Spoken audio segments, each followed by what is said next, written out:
nimwumve ibyiza by'u Rwanda, reka nsingize urwabyaye mama. Rwanda rwiza, Rwanda rw'imisozi, u Rwanda rwacu rw'ibiyaga n'ibirunga ibiriza boroma. Nimwumve ibyiza by'u Rwanda. muraho makuza we iminsi myinshi kwiciye musera Eh. iminsi hashize iminsi iminsi baye myinshi, bitugora byabaye byinshi, ariko nyine hari abanyarwanda baca umugani bavuga bati burya aho imfura zisezeraniye ihatanze indi irahaborera cyane. ibyo nta wenda hari uwabyumva agahita yumva kubora nk'ikintu kitari cyo, ariko ntabwo ari icyo ahanini babaga bagamije kuvuga ngo abanyarwanda bahoranye umuco wo kumenya gutegereza bihanganye, bakirinda ubwivumbure kubera ko bajyaga bavuga ko ntawe utinda adahambira. Yego nibyo muri make bagenzi bacu badukurikira babaye imfura.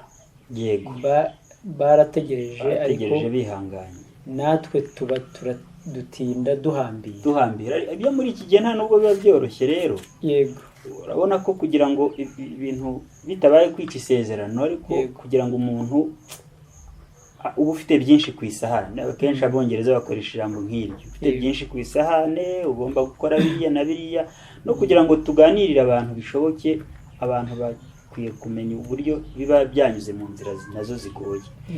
Byinshi rero byari bishingiye kuri uko guhambira kugira ngo n'ibyo tubaha bibe binoze. Yego Ngabire rero kambonereho no kwifuriza umwaka w'abaromani kuko nyine nuko byagenze. Umwaka muhire, ugira umwaka mushya rwose. Yego kuri twese, wishya n'ihirwe. Kandi tubonereho abadukurikiye, abavandimwe, inshuti, tubifuriza umwaka muhire wishya n'ihirwe. Yego bamererwe neza n'imiryango yabo, kandi rwose nta kindi kitari cyiza twabifuriza. Yego cyane cyane kuramira mu Rwanda no kugira u Rwanda. Mu gihe tukivuga ibyo kurama, turagira ngo ducisheho akantu gatoya ko kwihanganisha wakumvise. Yego hari umuntu twari dufite mukuru, wumvise inkuru y'uko yaba yashaje. Bamwe babyise kwitaba Imana, kwa kundi ko yajyaga aganirira abatoya, iyo haba nzi ko aba yabiyamye akababwira ati muvuge ko napfuye, Imana nayitabye mbere. Ariko yashaje. Ni Pasiteri Ezra Mpyisi. Byanyuze ahantu hose mu bitangazamakuru, niyo nkuru ihari. Ubwo rero umuryango we, abana, abuzukuru, wenda haba hari n'abuzukuruza, babuze umuntu w'intwari. Abazukuruza ahubwo n'ubuvivi, kuko kugira imyaka 102 buriya uba warabonye byinshi, warabonye. Ni umwe mu bantu twari dufite wabonye benshi, wabonye byinshi, ariko kuko ari inzira ya muntu nyine twese bitugeraho.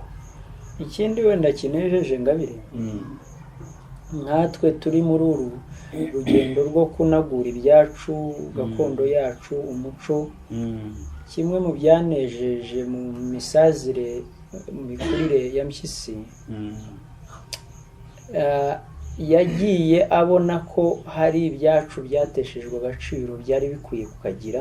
Yego nubwo urugendo rw'iyobokamana rindi nyine abanyarwanda benshi bayobotse yari arumazemo igihe kinini, ariko yagiye aganirira abantu ndetse atangira kuvuga Imana mu buryo bwagutse. Imyaka ye ya nyuma asa n'uhumura amaso abantu kureba icyakabaye Imana. Asohoka mu mbago z'itsinda rito yabarizwagamo, atangira kwigisha abantu, arashishikara mu buryo bwagutse, atangira kwereka Imana Yego. nubwo atavugaga ngo n'Imana y'u Rwanda nk'uko tubivuga cyangwa abandi babivuga, ariko yavugaga Imana inyuranye niyo yavugaga mbere n'imenyerewe ibarizwa aha, ya yindi ifite ibindi byinshi bidashobotse yabayisangamo. akagenda rwose acyaha ibyo bintu, agaragaza ko Imana irenze ibyo. yakundaga gukoresha ubujiji, avuga ati ndebujye ni ubujiji. Umuntu agasenga ngo igire ibyo imukorera, akavuga ati ese kuko ubu urayisenga ngo ne gupfa, kandi ubwo umugore abanjye baragiye tiki n'abato. hariho n'umunyamakuru wamubwira ati nkawe muzehe w'inararibonye, aramubwira ati nabonye iki ko nabonye ishyano. Yego. ni ukuvuga ngo iyo abawe bahita wowe uraho, yego koko ushobora kubona ibihu ukihaza ibindi, ariko n'urukumbuzi burya narwo ruguheta intugu, kuko abantu baba baragiye ubona ibibi n'ibyiza. Yego. hari ikindi kintu cyiza yavuze nakunze, abwira abantu ati niba ushaka kurama ibintu by'urwango, ibintu by'ishyari, yego, bireke kuko bizagukenya. Hari inama nyinshi yagiye atanga, uburyo abafite amatwi bagiye bumva ntago babura ibintu bizima bakuramo, kandi byazatuma tubaho tukabaho mu Rwanda tukarubanamo neza, kandi tukarwubaka tukamererwa neza, ndetse n'andi mahanga akatwubaha kuko natwe tuba twiyubashye. Yego, ni koko. Yego.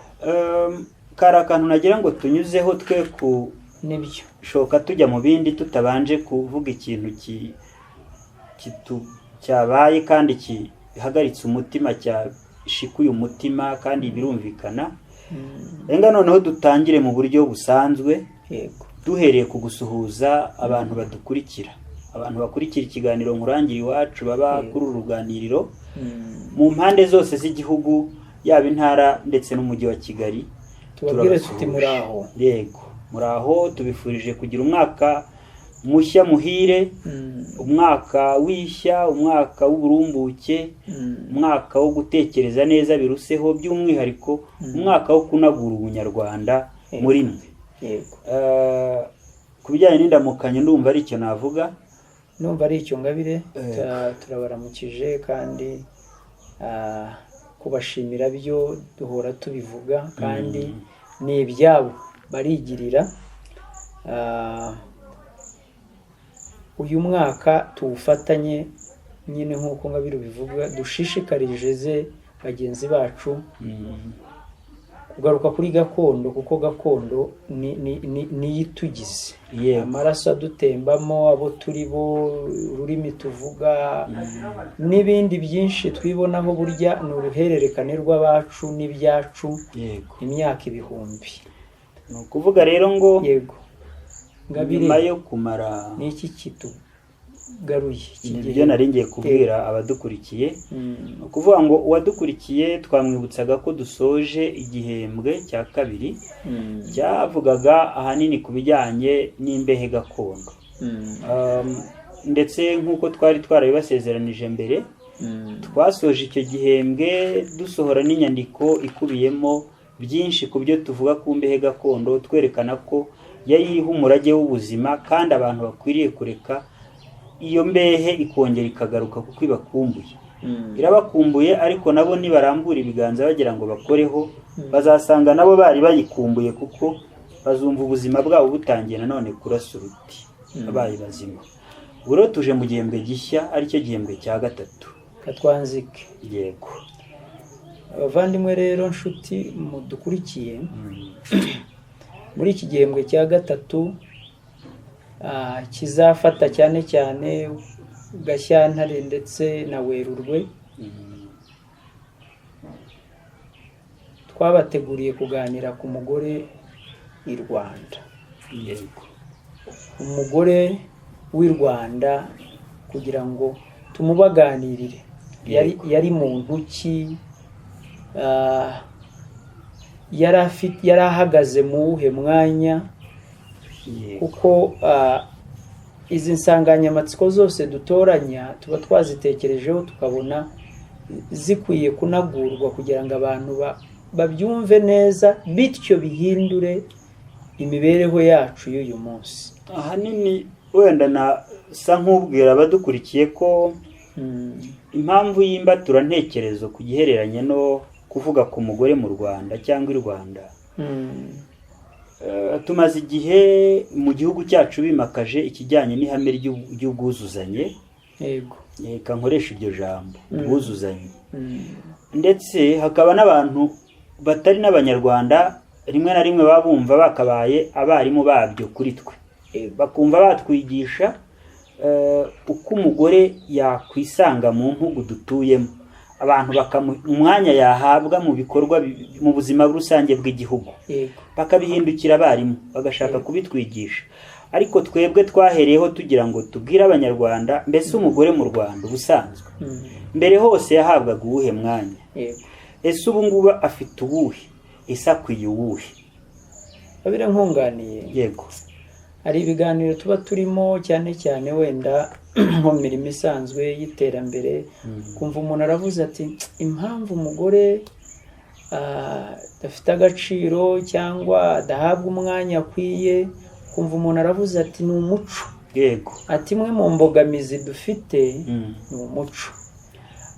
Ariko bavandimwe, twaje kugira ngo tugire umucyo dutanga, kuko hari byinshi byitiranywa. Hari ibyo dutwerera umuco wacu bitari umuco wacu, ariko kubera yuko abato muri twe ari byo twasanze byarimakajwe, ari byo bikora, ariyo migirire twandujwe, byitiranijwe n'umuco nyarwanda. Noneho rimwe na rimwe hari Ingabire wari ubivuzeho, abaza kubitwigisha bakavuga bati mwarasigaye, dore umugore afite agaciro, dore ibi, bagashyiraho gahunda zitandukanye, ndetse hagira n'ikigerwaho. Urabona ko Ingabire hari intambwe nziza yatewe mu mpande zitandukanye z'igihugu cyacu, abantu bakavuga bati ntimureba ko abanyamahanga batugiriye neza. Kumva umubyeyi aravuga ati rwose iyo ibi bitaza twari kubahe. Yego. Akavuga ati rwose ba nyogokuruza ati ko bagize akarengane katagira ingano. Yego. Ibyo bintu byose nibyo bituzanye kugira ngo mu bato bahari cyangwa mu bakuru batagize amahirwe yo gusobanukirwa amateka yacu na gakondo yacu, tuvangure ibyari ibyacu n'ibitari ibyacu. Hanyuma abantu ahubwo uyu munsi ni iriburiro nyine, niyo mpamvu turimo dusobanura, tuvuga bimwe mu byo tuzababwira. Isobanura mpamvu ry'ikiganiro. Yego. Tuzajya gusoza iki gihembwe abantu ahubwo bavumbuye ko tugomba gusubira uko mu myumvire twahoranye, kuko abantu baraza kuvumbura ko yari ikomeye cyane. Yego. Kandi turaza kubona ibisigisigi bigaragaza ko twari dusanzwe ubwuzuzanye tubwumva neza, ari nayo mpamvu umusaruro turimo tubona wihuta kurusha bitwa ko baje kubitwigisha. Yego. Ku buryo iyo ugereranyije iwabo ibimenyetso n'imibare hashize imyaka 100, 200 babivuga, ukareba bitwa ko tubitangiye vuba, umuvuduko tugenderaho, uhita ubona ko ibyo bintu bitakunda muri twe, muri kamere yacu, mu ntekerezo zacu zimbitse zihishe, by'abanyamahanga bita subconscious, bitari birimo, ahubwo bikaba birimo bikangurwa. Ndasa nusubiza akarenge inyuma. Yego. Mvuge ku ijambo wavuze ry'uko abantu iyo akenshi tuvuze umugore, yego, abantu bahita bavuga bati umuco wacu. Yego. Uravuga uti hari ibintu byaje uyu munsi abantu baba bashobora kutamenya ikiri umuco wacu n'ikitari umuco wacu, kubera ko habayeho ubwivange bw'amasanzuramuco atandukanye. Iyo tuvuze isanzuramuco nko kuvuga abiga icyongereza babyita civilization, nibyo twita mu kinyarwanda isanzuramuco. ni ukuvuga ngo kimwe mu bintu binini wenda tuzafata umwanya wo kubivugaho mu buryo burambuye cyagize uruhare mu gutuma uriho ubu ashobora kutamenya ngo umuco wacu uheraho ukagerayo. Nshima ko mu Rwanda muri iyi minsi babaye nk'abashaka kugarura ibyo bintu batangira kwimakaza icyitwa kirazira na nyirantarengwa zacyo. Ubundi umuco iriya yari nk'imirasire y'urumuri rwitwa umuco yagendaga ikwiza imishwarara yayo hirya no hino binyuze mu byitwa kirazira. Nyuma rero aho abaje batugana baziye, ikintu cya mbere gikomeye bazanye ni iyemeramana ryabo.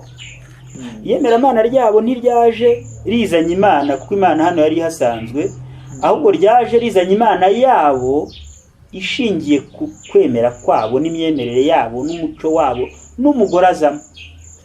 Ngabire wenda kanterurira aho ngaho. Ubundi i Rwanda ntitwagiraga umugore w'urwabya rworoshye. Oya, ibyo bintu ubundi ariko iyo uvuze urwabya rworoshye kuko ngira ngo mu kiliziya bamwita Mutagatifu Petero, abandi bo batavuga iby'abatagatifu nyine bamwita Petero. Mu ibaruwa ya mbere yanditse mu gice cyayo cya 3 ku murongo wa 7 agaragaza abagore yuko ngo ari inzabya zoroshye. Ubundi urwabya rusanzwe rukoze mu ibumba. Ikibumbano gikoze mu ibumba iyo kimaze kotswa n'ubusanzwe kiba cyoroshye kuko cyituye hasi kirajanjuka kuko kiba cyoroshye. Noneho tekereza ibyo kuba urwabyo ntibimuhagije yongeraho ko rworoshye. Noneho saho honyine wenda Petero ni n'uwa vuba, ariko iyo usubiye nyuma mu muco w'abehurayo cyangwa mu myizerere, duhera kuri Eva akaba agaragazwa nk'isoko y'ikibazo cyangwa icyaha, bikaba urufatiro rw'uko umugore yacinyizwaga mu muco w'abaheburayo, bakamufata nk'umuntu udashoboye, agera no ku rwego amera nk'igikoresho. Ku buryo iyo usomye nk'isezerano rya kera, hari n'aho iyo yahohoterwaga, hari wenda afashwe ku ngufu cyangwa ahemukiwe mu buryo bundi, icyiru cyahabwaga musaza we cyangwa se, ku buryo we ntibamufataga nk'umuntu ahubwo wahemukiwe, wakomeretse, wababaye. Ibyo nibyo byaje i Rwanda. Ubundi mu Kinyarwanda uko byahoze baravugaga bati nta bugi budakeba. Urareba bati nta bugi budakeba. Noneho bagafata umwana w'umuhungu, hari uruhare yageraga mu gutuma igihugu gihoraho, kuko kubyara burya nibyo bituma igihugu gihoraho. Akagira umwanya we n'umukobwa akagira uwe, ariko ntabwo bafataga umwe ngo bamuheze. Ariko iyemeramana ry'abaheburayo abarizanye bari umuco wabo bawuzanye, baraje kugeza uyu munsi nashobora guhamya ko umubare munini w'abariho babemeramana y'Iburengerazuba bazi yuko Yakobo yagiraga abana 12. Ibyo se nawe nukubizi? Yagiraga abana 13. Ni ukuvuga ngo babigirira iki? Witwa Dina bamukuramo, akongera kugaragara ko ari umuntu uri mu mateka y'abaheburayo, ari uko abantu bafata izina Dina bakaryita abana babo. Mu gihe gihanga mbihuze, mu bana yagize nawe yagize umukobwa umwe Nyirarucyaba, ariko we agira n'abamwitirirwa. Ni ukuvuga ngo aho kugira ngo wumve uburyo umuco wacu n'uwabo unyuranye cyane, undi yarazimiye ku buryo atibukwa, undi nk'uko basaza be bafite imiryango minini ibashibukaho, nawe agira umuryango umushibukaho, ndetse agira n'ibindi bimwitirirwa bikomeye cyane, ko ari we wavumbuye mu bitekerezo ko ari we wavumbuye inka. Ni ukuvuga ngo n'imihango yerekeye iby'inka myinshi, ubundi uretse abami bitwa ba Kirima na Mutara baba bafite izo nshingano bari bazifite nako zo kongera inka mu gihugu, ariko imihango yerekeye ibyo yaharirwaga abakomoka kuri Nyirarucyaba. Rero ni ukuvuga ngo hano mu Rwanda kandi ntabwo ari Nyirarucyaba gusa. Ni ukuvuga ngo dusubiye inyuma ya Gihanga kuko Gihanga ni muto ugereranyije na Sabizeze. Iyo bari kuvuga ibitekerezo twita isesengura-nkomoko, iyo tuvuga isesengura-nkomoko mu kindi kirimi ni mythology, bagaragaza ko Sabizeze yazanye na mushiki we Nyampundu bakazana na murumuna we Mututsi. Icyo igihe Sabizeze yamurebaga yaravuze ati ariko reka tumurongore, kuko yaravuga ati ntabwo igihugu gishobora kugumaho tutabyara. Nyampundu atangira kubona umwanya uhita uboneka ako kanya. N'umwana babyaranye nabwo ntibavuga abahungu Sabizeze yabyaranye na Nyampundu, ahubwo bavuga umukobwa witwa Sukiranya. Noneho ibirenze ibyo iyo urebye nyina wa Sabizeze avugwa cyane Gasani, kuko n'abasengamana ubu bashobora no kuba babivuga batabizi. Bose iyo bashaka kwiyambaza Imana banyura mu mugore wayo ariwe Gasani, bakavuga bati Nyagasani. Abanyarwanda ntibazi ko Gasani ni nyina w'u Rwanda ari nyina wa Sabizeze. Ahubwo ubwo biraza gutuma igihe cyose tuzajya dushaka kuvuga abantu b'igitsina gore tugakoresha ijambo nyina w'umuntu, bumva icyo twerekejeho rwose. Twebwe niryo jambo dukunze kwerereza, nyina w'umuntu.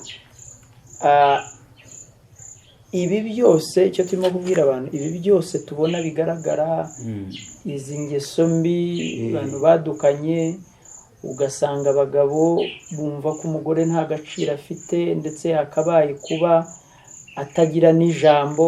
Ariko ibyo nta moshya, kuko nicyo ndimo kuvuga ubwo ndimo ndasubira ku nkomoko y'aho tubikura.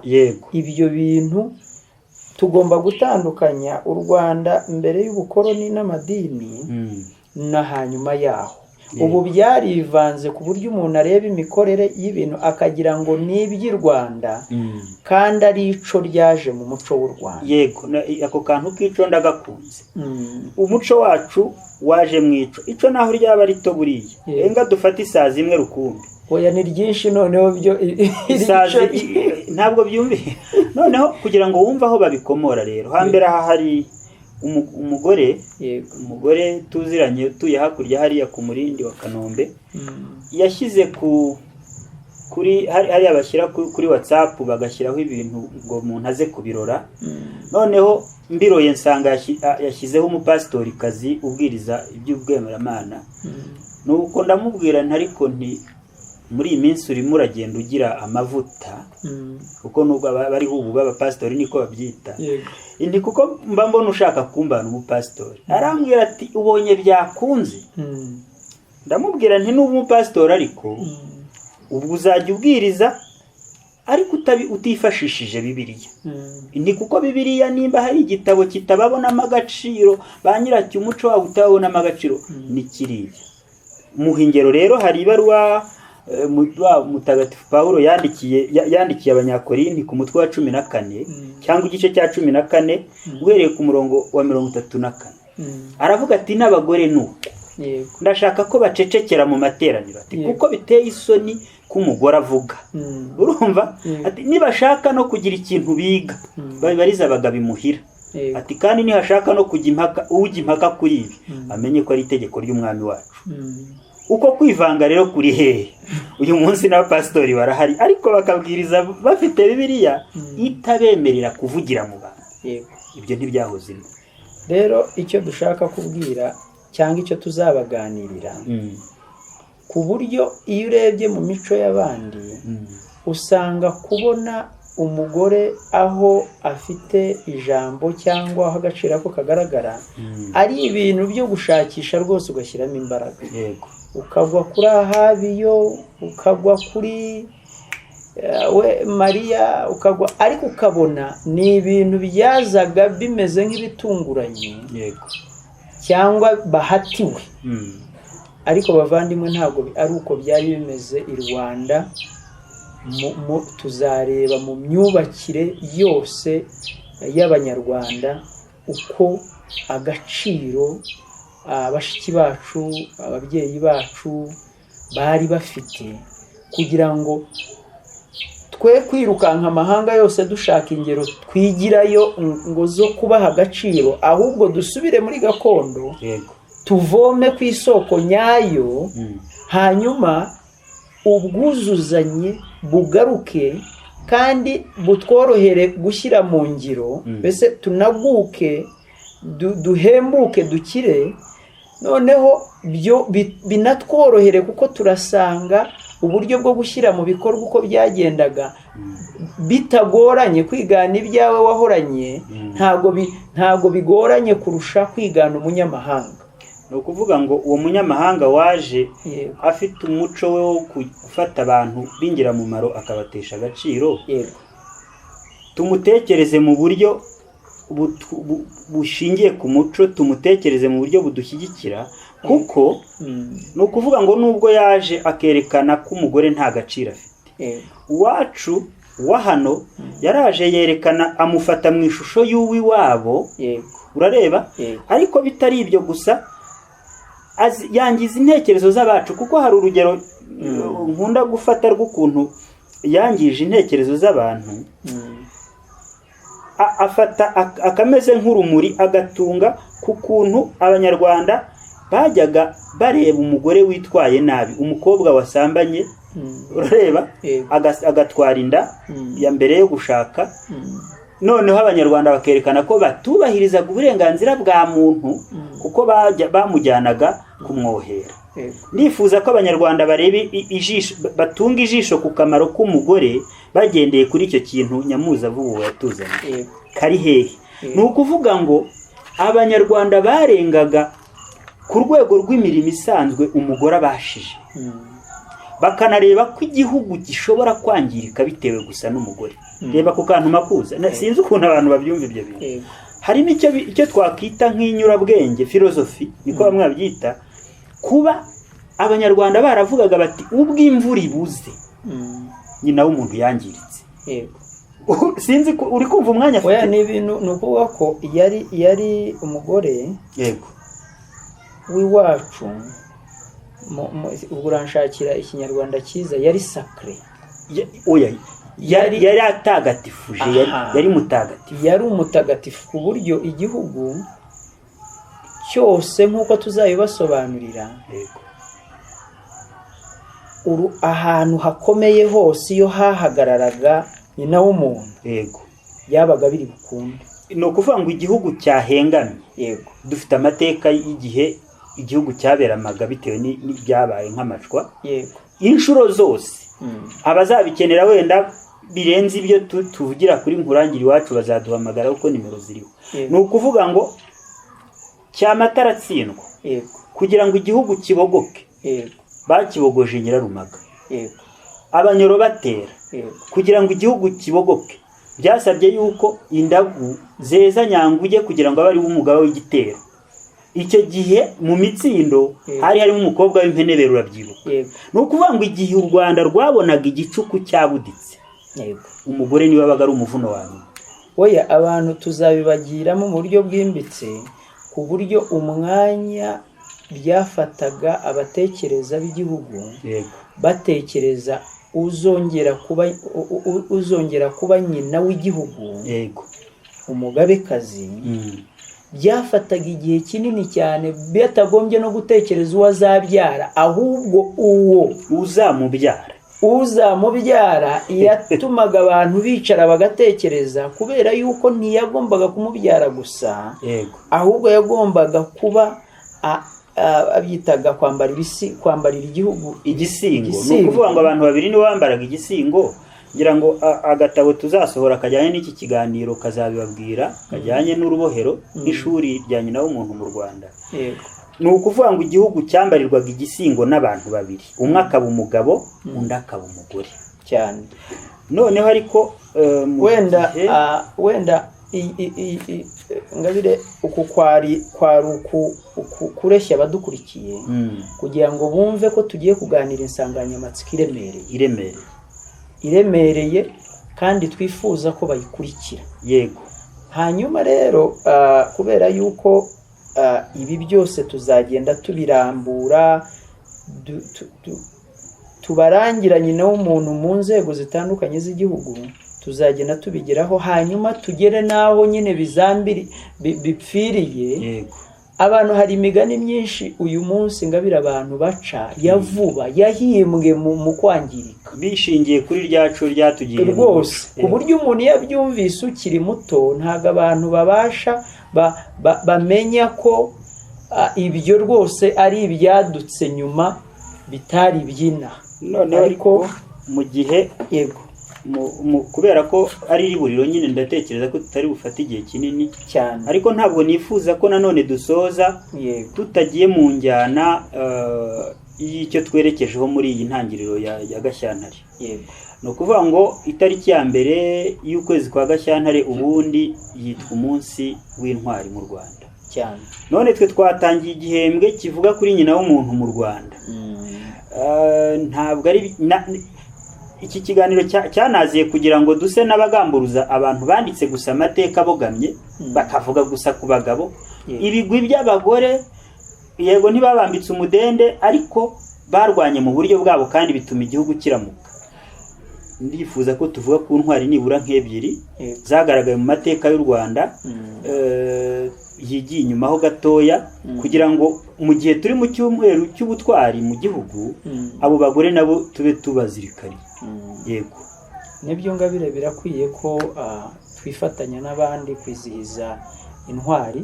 yego ni intwari zacu nibyo twiratana, ni naho tuvana imbaraga. yego ni kutavuga ku ntwari byaba atari byo kubera yuko burya ibi byose tuba turimo u Rwanda rukaba rukiriho rwitwa u Rwanda, n'abanyarwanda tururimo duhatana no gukemura ibibazo dufite intumbero. burya haba hari intwari, haba hari abameniye amaraso yabo kugira ngo bayamenere u Rwanda, bayatambire u Rwanda. yego baragize igitekerezo cy'inyungu rusange, kuko ubundi ubutwari ahanini bushingira ku kugira igitekerezo gifitiye abantu benshi akamaro, ukagiharanira ukaba wanakemera kugitangira ubuzima kugira ngo abantu benshi babeho n'ubwo wowe waba ubuzima bwawe bwabo amaraso yawe atungishe benshi. zana urugero rwa mbere kansubire hambere kuko tugamije ko abantu bamenya ko ibintu atari ibya vuba, yego bitarimo kwigwa vuba, ahubwo ni imizi yacu dukeneye kwerereza. kamvuge kuri Robwa ya Samukondo akaba mushiki wa Ruganzu wa mbere Bwimba. yego uriya mukobwa yabaye intwari cyane, impamvu ari we unjemo byihuse ngabire. yego ahuza ibintu bikomeye, yari akiri muto. yego kandi ubuzima buraryoha iyo umuntu akiri muto. yego aba afite inzozi, aba afite ibintu byinshi agamije kuzageraho n'inzozi. ariko Robwa yemera kugenda nk'umucengeri kugira ngo u Rwanda rutazaterwa n'igisaka rukazimira. amaze guhabwa amakuru, amenya amakuru ko nadashyingirwa mu Gisaka cyari gutera u Rwanda, ahubwo nashyingirwa Kimenyi akamubyarira igikomangoma cy'Abazirankende. ni ukuvuga ko hari amahurizo agera nko muri 3. ihurizo rya mbere, indagu zagaragaza ko urumva niyo banga kumushyingira Gisaka cyari kudutera kandi kikatunesha. bashoboraga no kutatunesha, wenda ibyo simbitindaho kuko urugamba rugira ibyaro. nkurikije impungenge zari zihari icyo gihe kubera amahari, ibikomangoma byari byarananiwe kwishyira hamwe, imbaraga atari nyinshi. hari impungenge ko Gisaka cyatunesha bikaba bibi. birashoboka kuko umuntu nka Mwendo urumva baricaraga bakabyiga, bakavuga bati niturakaza Kimenyi agahitamo kudutera byari kumworohera, bizabitubera bibi. icyo ni kimwe. ariko nitumushyingira Robwa akamubyarira igikomangoma, nicyo kizaba igikomangoma kizarimbura u Rwanda. yego kuko u Rwanda uwo muvuno narwo rwawukoresheje henshi, wenda igihe cyabyo nikigera tuzabivuga. noneho yemera kuba umucengeri agenda abizi ko noneho abizi ko amaraso ye ariyo azacungura u Rwanda. kuko nyine musaza we Bwimba ntabwo yashakaga ko bamushyingirira i Gisaka kuko Samukondo yari yasize abibabujije. Ariko nyine Nyakanga Ndabara nyina wa Bwimba aranga nyine aranana, yagiraga n'umujyanama we musaza we witwa Nkurukumbi, baramushyingira bashyingira Kimenyi. Ariko Robwa agenda yaritse avuga ati ubizabuye byakabaye ariko sinzatanga u Rwanda. Ubwo ni ubutwari.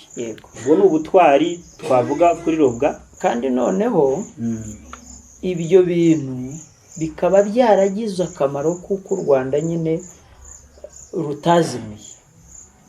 Ni ukuvuga ko iyo Robwa na Bwimba musaza we batitangira igihugu, abantu banabyumve ko kuva kera nyine ubwuzuzanye nyine bwariho. Urumva ni ibikomangoma bibiri. Urumva ni umwami ariko na mushiki we. Ni ukuvuga ko iyo badakora icyo gikorwa cy'ubutwari, ahari u Rwanda tuvuga uyu munsi wenda nigisa nta handi baba bavuga bati tuba twaragizwe ingaruzwa muheto tukaba twarometswa ahandi, u Rwanda rutarigeze rubaho nk'u Rwanda nyine rukaba Gisaka cyangwa ikindi kintu. Kuko hari igihe umuvuno wari kuba nk'uwo mu gihe cya Sentabyo, kuko bararebye babona bagiye kwegerana n'u Burundi, kandi u Burundi bwari umwanzi ukomeye kwisukira. Baravuga bati niyegera umurwa mutagatifu wa Kigali biragenda nabi. Sentabyo atitaye ku magomerane yari ahari, bahita batera u Bugesera kugira ngo base n'ababugabanye n'u Burundi we butuye kure ya Kigali. Uwo rero nuwa kure cyane. Hari undi wavuba cyane nashatse ko dutangaho urugero kuko amateka yo dufitemo benshi. Nyiramuhanda, yitwa Nyiramuhanda, yari umugore wari ukomeye ibwami mu gihe cy'urwimo rwa Gahindiro. Nyuma y'uko Sentabyo atanze, habaho amagomerane y'ibikomangoma, ubwiru bwemeje ko hima Gahindiro. Kugira abantu bumve, abakiri bato bumva amagomerane igihe ibikomangoma byakimbiranye bigashaka kurwanira ingoma. Urakoze kirabari. Biracekeje nyine kuba umuntu asemura Ikinyarwanda agisemurira Abanyarwanda, ariko aho twageze niko byabaye, ntabwo bitindaho. Noneho muri uko kugomerana ayo makimbirane, ndetse saya ngo turwane, Igisaka n'ubundi cyari kikirekereje, cyari cyunganiye igikomangoma cyashakaga kuvanaho iry'iyakare, ni ukuvuga ijambo ry'Imana, kuko umwami w'u Rwanda yimikwaga n'Imana. Bashyigikira Gatarabuhura. Gatarabuhura niwe wari igikomangoma cya muhungu wa Ndabarasa washakaga kugira ngo avaneho Gisaka n'ibera. Noneho baravuga bati ubwo umwami w'uruhinja reka udashobora kwirwanira, reka tumurwanye. Icyo gihe rero haboneka umugore w'intwari abona neza ko ibwami hasumbirijwe. Aravuga ati mfite umwana w'umuhungu. Bagabye igitero byari hariya mu Ruhango ahitwa Igikoma, niho bari bageze ubwo. Ubwo ni mu Nduga hariya. Aravuga bati aho kugira ngo mfite umwana w'umuhungu ugeze igihe kingana n'icya Gahindiro, ku buryo bashobora kumwibeshyaho. Abo banzi ntibashobora kumutandukanya na Gahindiro. Reka mutange, hanyuma yicanwe n'undi turi bushaka ubaye nka nyina, dukurikije igihe Nyiratunga yari agezemo cy'imyaka. Noneho Gahindiro arokoke, bagire ngo bishe umwami, bazatungurwe ejo ingoma n'izisuka zivugira umwami. Ahubwo icyo gikorwa cyabayemo intwari ebyiri zikomeye. Nyiramuhanda ndetse n'umuja we Kiyange we yitanze ari bupfe. Iyo yitanze ari bube nyina wari kuba ari Gahindiro, ari bujye mu mwanya wa Nyiratunga. Ubwo kuba ariho iki gihe yari kuba nyina wa Gahindiro wa fake. Ariko abizi ko ibyo bintu atari imikino, ko biri atari buhonoke, agomba kubera yuko bari bamenye umugambi ko Gatarabuhura ari butere, bagamije kuza bakica Nyiratunga nyine umugabekazi. Yerega ingabo zari zigeze ku hariya kivumu cya Mpusha. Nuko byagenze. Nyiramuhanda, umuhungu, umwana wa Nyiramuhanda, ndetse n'umuja we, Kiyange. bitangira igihugu kuko abantu wakumva ubu yavuga ati ntibitangiye igihugu bitangiye Gahindiro, ariko uciye umutwe abavanyeho umuntu. Burya umutwe ntugira insimburangingo. Werega babaga banabizi ibyabaye ku ngoma ya Cyamatare, babaga babizi igihugu kitafite umwami uko bigenda uko gipfapfana kikamera nabi cyane, ubuzima bugahagarara. Bitanga ku nyungu za benshi. Ubwo rero dusoza amakuza, kuko ndatekereza ko iri buriro ryacu ahari turi buri hinire bugufi, twagiraga ngo abantu batagira ngo tuyobewe ko turi mu gihe u Rwanda ruzirikana ubutwari. Hari izindi ntwari zitangiye igihugu za vuba aha ngaha, ndetse jewe ntabwo ndindira ko umuntu apfa burya ngo mbone kuvuga ko ari intwari. Ibyo abazakora nyuma bitari ubutwari biramurora, ariko ibyo yakoze by'ubutwari genda bivuga gihari, kugira ngo niba bikwiye kumushimisha nashaka yagenda ashinze ijosi kuko afite impamvu nziza. Turashimagiza intwari zatumye u Rwanda rumera uko rumeze uko. Abantu bakajya mu rugo bagatekana, urabona ko tuvugana ibikeri bivuga, nta uvuga ko hari uri bugira icyo duhora. Erega akankubwire Ngabire, usibye nawe no muri iki gihe n'igihe cyabanje, ubutwari yari indangagaciro y'igihugu. Rero ntabwo ikintu cyaba indangagaciro kizaba ku muntu umwe. Nuko hatoranywaga nyine abisumbwe basumbye abandi, ariko urabizi ko twita n'abana tukabita ba ntwari. Umuntu yakora igikorwa cyiza bakavuga bati kiriya gikorwa ni igikorwa cy'ubutwari. Rero nta kibazo kirimo kurata ubutwari ku muntu niyo yaba akiriho. Reka rero nshime, twagumye kuvuga ku bagore gusa, ariko ndashima abantu benshi bakunda kuvuga intore ziruta intambwe. Genda avuga umurezi w'intwari. Turumva nimba umuntu ari intwari, uwamutoje ubutwari aba ari intwari irushijeho. Ndamushimira, ariko nkamushimira n'abandi ba nyina b'abantu, no kuvuga abakobwa, abagore bagize uruhare rutaziguye mu rugamba rwo kubohora igihugu. Cyane ko rega Ngabire, ubu gukanguka twese dufite, abantu bagenda mu mpande zitandukanye bakanguka, tugira aho tubikomora. Biravuga ngo umwere uturutse bikuru bucya wakwiriye hose. Noneho ubutwari bwaturutse bukuru bucya bwuzuye igihugu. Hari n'abantu bagira impungenge bakavuga batese bizamera gute. Ngewe Ngabire izo mpungenge sinjya nzigira, kubera yuko nzi neza ko uwo mucyo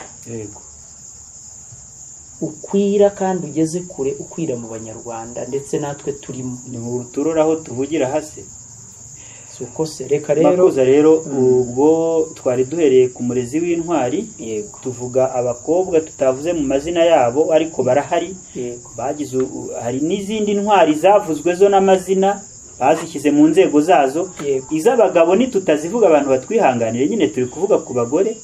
Hari abari mu ngira ngo Imena, harimo Agathe Uwiringiyimana, harimo Niyitegeka Felicitana, abandi bana b'abakobwa banze kwitandukanya, ubwo banzi baba bashaka kubavangura b'Inyange. Abo bantu bose bumve ko muri iki gihe dutangiye kuganira ku bijyanye n'uruhare rwa nyina w'umuntu mu miremerwe n'imyubakire n'imikurire y'igihugu, tubazirikana. Ikindi duhamagarira twese kugira ngo nyine iyo ndangagaciro y'ubutwari turange. Buri muntu urugamba ariho aruhagarareho neza b'intwari. Reka twibutse rero abadukurikira ko abatiyandikishije kujya ibiganiro bibageraho ku gihe biyandikisha, hanyuma kandi bakamenya kubisangiza na bagenzi babo, kugira ngo ibyiza byabanyuze binyure na bagenzi babo. Hanyuma ikivi twatangiye cyusike, abakijyamo babe benshi, bajye mu mujishi nabo, kugira ngo tubashe guhugura Abanyarwanda. Urumva ari icyo ngicyo navuga nsoza amakuru. Ngabe gira amahoro. Kandi ukomerere mu Rwanda, dukomeze indangagaciro y'ubutwari cyane. Ndagushimiye. Niba